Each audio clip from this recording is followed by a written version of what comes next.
To me, getting this high-speed, high-value broadband out to all of our citizens is, as the chairman said, the central infrastructure challenge of this first part of the 21st century. And as he said, and I used to teach this stuff in college, if you course back through the annals of our nation's past, you'll find that just about every era had its own infrastructure challenge. In the early days, as settlers were streaming across the mountains beyond the eastern seaboard, the challenge was to get the produce and the products that they made back to markets in the east. So we needed roads and turnpikes and bridges and canals, and we needed ports, we needed harbor improvements. And we found ways, and this is the point, all of us, business and government, both sectors, working together to get it done. Then, as we became a vast continental and industrial power, the need was to bind the continent together, so we needed to lay a railway grid across the country, climaxed by the great saga of the transcontinental railroads. We did that too, and later we found ways to get electricity out across the land, and closer to our own era, beginning in the 1950s, came the interstate highway system. And even in telecom, we found ways to bring basic telephone service to most of our citizens. But here is my point. In all of these great infrastructure build-outs, there has always been a critical role for the private sector and the government to work together. Yes, of course the private sector in this country leads the way, but history shows us that that arrangement works best when enlightened public policy sets the stage. Where we've been the last 8 years, operating on the misguided and totally ahistorical premise that business alone could get the broadband job done, even in those areas where no business plan attracts business, just totally ignores the way we built the country's infrastructure in the first place. Developing a national broadband plan is and will continue to be an inclusive process under Julius's leadership at the Commission. We seek private sector and public sector input. We ask the tough questions that must be answered if we're to succeed, and we search out a myriad of traditional and non-traditional stakeholders that deserve to be heard, with special emphasis on folks who don't have that corporate lobbyist working for them in Washington. And that's something we at the Commission haven't historically done very well. A broadband policy for the American people should, to the maximum extent possible, be a broadband policy of and by the American people. So this process, and I think you can already see this, is not going to be another one of those inside jobs. It's going to be open and public and transparent and backed by sufficient Commission resources for wide citizen participation and outreach. A series of field hearings is planned, as Julia said, on top of the many workshops we've done, going into communities and seeing what they think a national broadband plan should include. One of the great takeaway lessons of our recent digital TV transition is that we need to get away from our inside the Beltway cocoon. We need to get out amongst the people. We did that with DTV, and it helped a bunch. And with broadband, just like DTV, we need to spread the word and inform citizens about the benefits of going online and really show them how it can improve their lives. I know that Commissioner Clyburn talked to you eloquently about broadband demand and adoption policies yesterday, so I won't get into that much here, except to note the great importance of what she said. I know we have many locally elected officials here with us today, and if I may speak frankly, you have a special responsibility and opportunity in this adoption challenge. You and your offices are often the first point of contact for local citizens. You have their ear.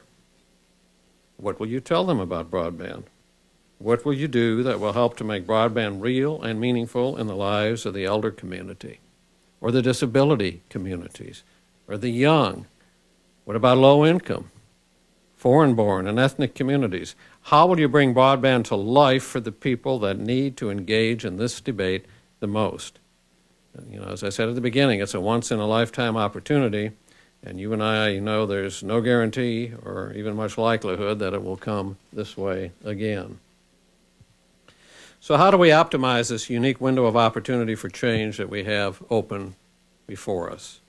Will we squabble about who has more pressing needs? like those in rural areas or those in urban areas? Will we wait for the federal government to make all the decisions and then express our misgivings and our doubts about what they did? Will we insist on picking and choosing which broadband technologies are favored in this process? Will we see a broadband plan as a zero-sum game? And I think, unfortunately, some folks do. I hope that doesn't happen. What I hope is that we'll put aside the debates that waste our time and squander our resources and divide the country when we should be coming together for the common good. On the technology front, I hope you'll understand that at the end of the day, it won't necessarily be a one-size-fits-all plan.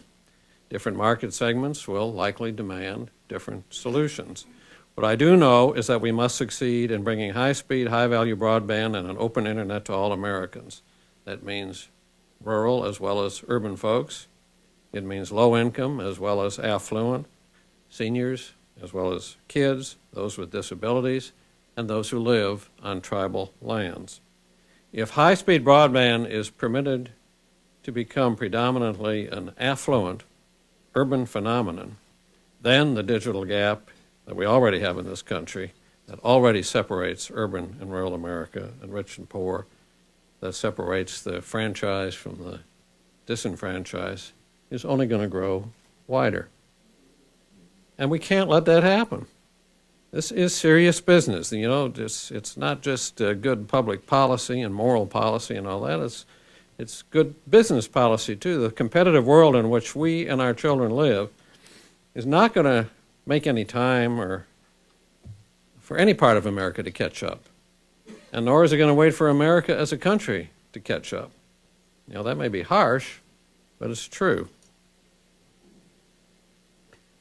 Whenever I give a talk like this, some of my friends in the audience may be saying, boy, this guy really kind of gets carried away with these broadband and media issues. Ralph says it.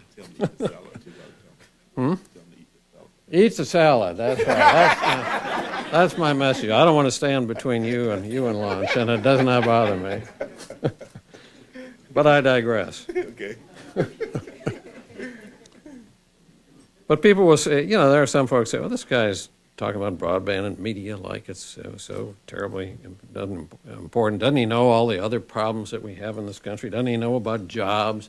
Doesn't he know about equal opportunity and wars going on and energy dependence and climate degradation and educational shortfalls and millions of people without health care?